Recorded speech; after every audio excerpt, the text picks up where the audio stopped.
Len, kaupo. Len! B! Yes! Kaupo! Yes! Ay, Be! Naligaw ka, Be! Ano ginagawa mo, Be? Long time no si Be! Himala, Be! Naligaw ka! Sigurado, Be! May grasya! May grasya kang dala! Ano ginagawa mo? Ito, naghanap buhay pa rin, nagchichistik. Nakailang ano ka ngayon? Nakailang... Ay, nako, 10 pa rin, kagaya pa rin ng dati. 10 pa rin, 10 bandil pa rin, kagaya ng dati. Ngayon lang ako napadaan. Ano natin? Gusto mo ba ng extra income? Ay, so sinong hindi tatanggi dyan? Gusto mo ba ng negosyo? Oo, syempre! Gusto! Sige, Be, sige, Be, sige, Be. Sige lang.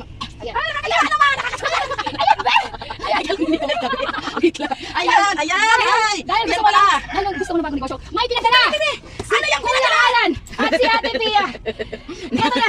Buksan ko na medyo naiinitan. Pinagpapawisan ako sa negosyo na yan. Ano bang negosyo yan meron na yan? Negosyong magpapayaman. Parang mabigat-bigat yan. Ito na, ang bagong bunot pa ako yan.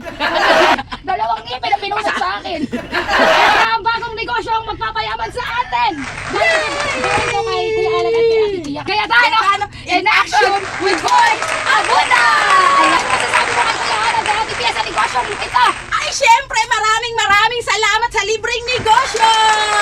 Ito Len ay talagang para project to ni Kuya Alan ni Ate Pia para sa mga nanay na kagaya natin. Kung ito nahiya ko! Kasi excited ako abangan yung bagong negosyo! Ito na ang negosyo. Ito na yan. Ito na yung negosyo. Ito Len ay DIY dishwashing liquid. Alam kong maliit na bagay lang ito pero sana mapalago mo. Ayan, yung ating DIY dishwashing liquid.